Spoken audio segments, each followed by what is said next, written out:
everyone, and welcome to our second Moody Talk of the month of March.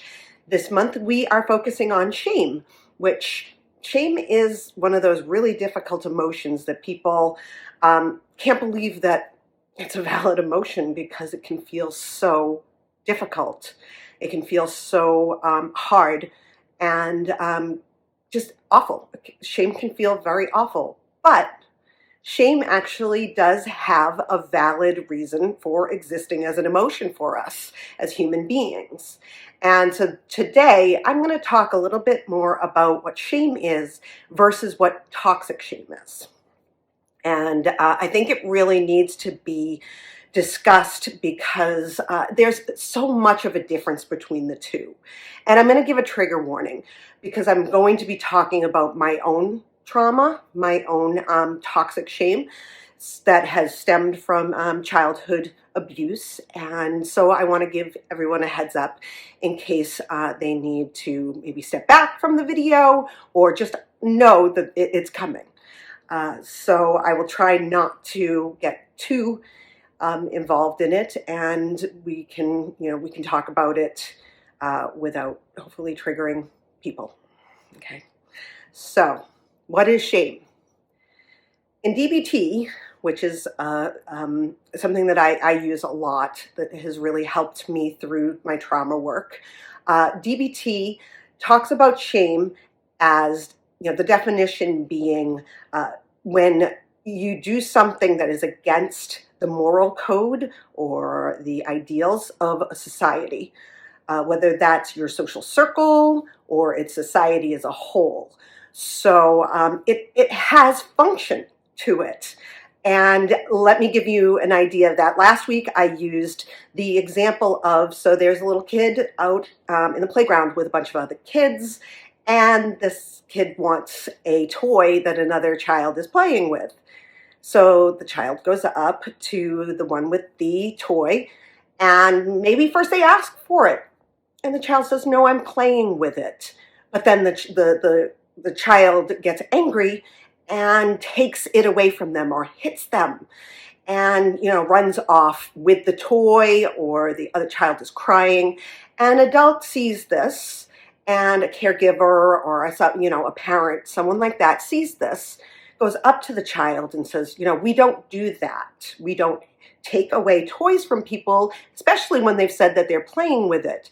We don't hit people. That's not acceptable."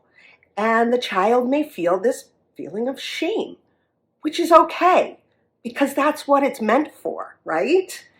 It's a functional emotion that helps to, learn what is acceptable and what isn't acceptable in the social circle that they're in. So that's shame. When it turns toxic is what is probably one of the hardest emotions and feelings to get over. I have to be honest, I still live with toxic shame. And it's because when it's very rooted in your nervous system, it's very difficult to break free of. So toxic shame is, so here we go, let's say. So shame is, I did something bad, okay? Now toxic shame is, I am bad. And that's when it turns toxic, is that when a person, a child, anyone believes that they are a bad person. And that is what toxic shame is. So I live with complex PTSD and major depressive disorder. It stems from my childhood abuse. I say I live with it because I don't suffer from it. I won't let that be a definition for me. So I live with complex PTSD and depression. And my childhood was very difficult. I had a very, very abusive father, so much so that he went to jail for what he did to me and my family. Every day when I was little, he would tell me that I was fat and ugly and no one loved me and they will never love me. And when a child hears that daily, they believe it. They believe that they're not worthy of being loved or accepted. And you add on something like a society's ideal of beauty and, thinness, that kind of thing. That just puts it into even more perspective for a child. My father used to point out women on the street, wherever we were, and tell me that I would never look like that person, that I would never be pretty, that I would never be skinny, and that no one would actually love me. And it's painful. It's definitely one of those things that I know deep in my head that that's not true. And I mean, look, I grew up, I had boyfriends, I had a husband, I have children, I have many, many people who love me. And in my head, I understand that. But in my heart, it's still there. So when you're talking to someone and trying to explain that they've done something that isn't right, that isn't a part of the social circle, it's really, really important that you point out that what they've done is not acceptable, and not that they are unacceptable as a person. So toxic shame is something that I think many people don't realize that they actually have, right? Like I said before, we have so many different social standards of what is correct, what is perfect, what is beautiful, anything like that. And when you're told on a regular basis that that's not you, and you're not going to ever be the way that other people are or want you to be, it digs deep into your soul and doesn't easily disconnect. So I wanted to, talk a little bit more about that so that people understand that we as a people are not bad people, but what we do is bad, right? So it's not even bad, it's just unacceptable.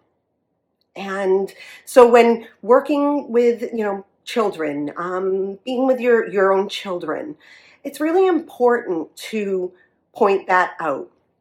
What you did is unacceptable, not you're a bad kid because of what you've done, okay? How do we break free from toxic shame? It's a lot of work. Something that I'm still working on. And one of the main reasons why I built Moody and created them is because of that frustration of not feeling worthy and not feeling accepted. And I don't want other people to feel that way. That is something that's very, very important to me because I know how it feels. So Moody, I made them so that families could better understand the emotions that everyone feels and that they are acceptable to feel that and not to hide away their feelings for shame, because that's not what emotions are there for. Emotions are there to help you to learn and to grow and to, reach the heights that you want to reach in life, right?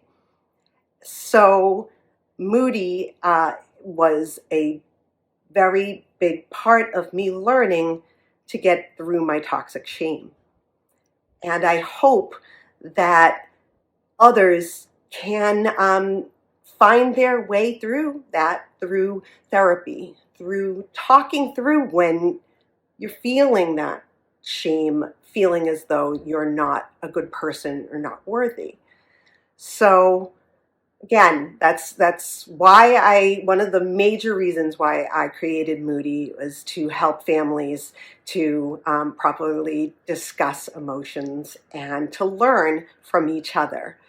that we're all good people, but sometimes we do things that aren't so great. That doesn't mean that you're bad.